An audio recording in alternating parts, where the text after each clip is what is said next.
Time now for your forewarned weather with Cedric Haynes.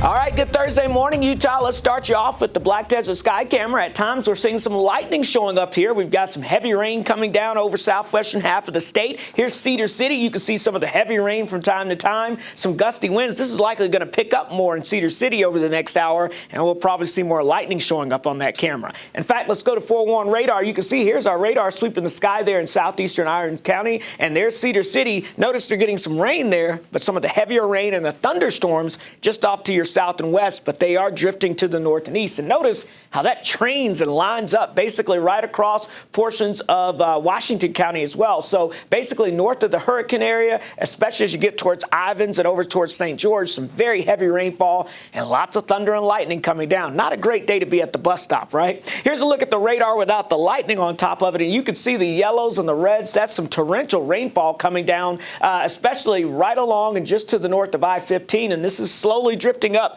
towards Iron County. Here's a wider view, and you can see folks from Beaver over towards Springdale, Kanab, get ready. We've got some more heavy rain and thunderstorms moving into your area. So central, southern sections of the state, we do have an elevated risk of flash flooding for us as we go throughout the next 24 hours. And we do have a flood watch that's in effect now through this evening for portions of southeastern Utah. We're talking Hanksville, Green River over towards Moab, Blanding, back towards Kanab, St. George, and Cedar City. Even an urban flood advisory now being issued just north of St. George. So remember, turn around, don't drown, and try to stay away from recreating in some of those dry slot canyons and things today because it's not looking too good. As we go throughout the morning, that rain across the south will actually expand north, and as we get some daytime heating mixing in after lunchtime, notice areas up and down the I-15 corridor. We'll get into a chance of seeing some of these showers and storms, and some of these storms could be a little feisty as we get into the afternoon hours. We're talking the potential of some gusty winds and, again, some small hail coming down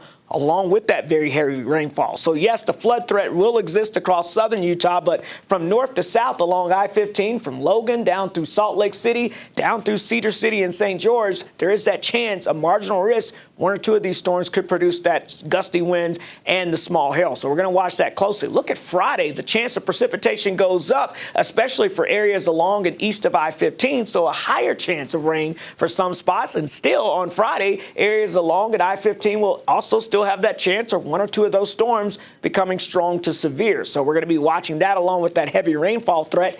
But the rain chance will drop off as we get towards your Saturday as we start to get some drier and cooler air filtering on into the area there, and that will start to drop those temperatures there. So as we take a look here at your forecast here, St. George, scattered storms giving way to isolated storms, cooler for the weekend.